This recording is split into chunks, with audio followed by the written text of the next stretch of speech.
ഈശോ മിശിഹായ്ക്ക് സ്തുതിയായിരിക്കട്ടെ.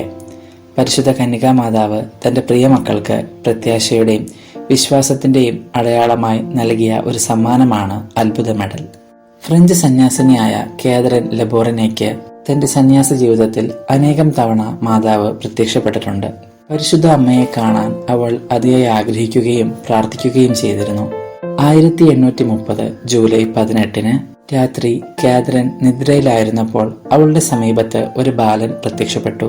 അവൻ കാതറിനോട് ഇപ്രകാരം പറഞ്ഞു: പരിശുദ്ധ മറിയം നിനക്കായി കാത്തിരിക്കുന്നു. ബാലൻ അവളെ ചാപ്പലിലേക്ക് കൂട്ടിക്കൊണ്ടുപോയി. അവിടെ പരിശുദ്ധ അമ്മ അവൾക്ക് പ്രത്യക്ഷപ്പെട്ടുകൊണ്ട് പറഞ്ഞു: പ്രിയപുത്രി, ദൈവം നിന്നെ ഒരു ദൗത്യം ഭരമേൽപ്പിച്ചിരിക്കുന്നു. ലോകം മുഴുവനിലും വലിയ ദുരിതങ്ങൾ ഉണ്ടാകാനായിട്ട് പോകുന്നു. എന്നാൽ നീ കർത്താവിന്റെ അൾത്താരയിലിരുന്ന് അവർക്കായി പ്രാർത്ഥിക്കാൻ പോകുന്ന ചെറുതും വലുതുമായ എല്ലാ കാര്യങ്ങളും നടക്കാനായിട്ട് പോകുന്നു.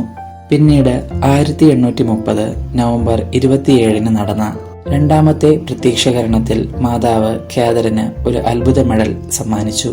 ആ മെഡൽ സ്നേഹത്തിന്റെ അടയാളവും സംരക്ഷണത്തിന്റെ പ്രതീകവുമായിരുന്നു.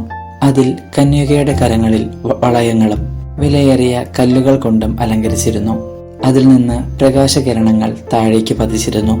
ആ കിരണങ്ങൾ അമ്മ ചൊരിയുന്ന കൃപകളാണെന്ന് വ്യക്തമാക്കി കൊടുത്തു. ആ മെഡലിൽ ഇപ്രകാരം എഴുതിയിരിക്കുന്നു: മറിയമേ, പാപമില്ലാതെ ഗർഭം ധരിച്ചവളെ, നിന്നോട് സഹായം തേടുന്ന ഞങ്ങൾക്ക് വേണ്ടി പ്രാർത്ഥിക്കണമേ.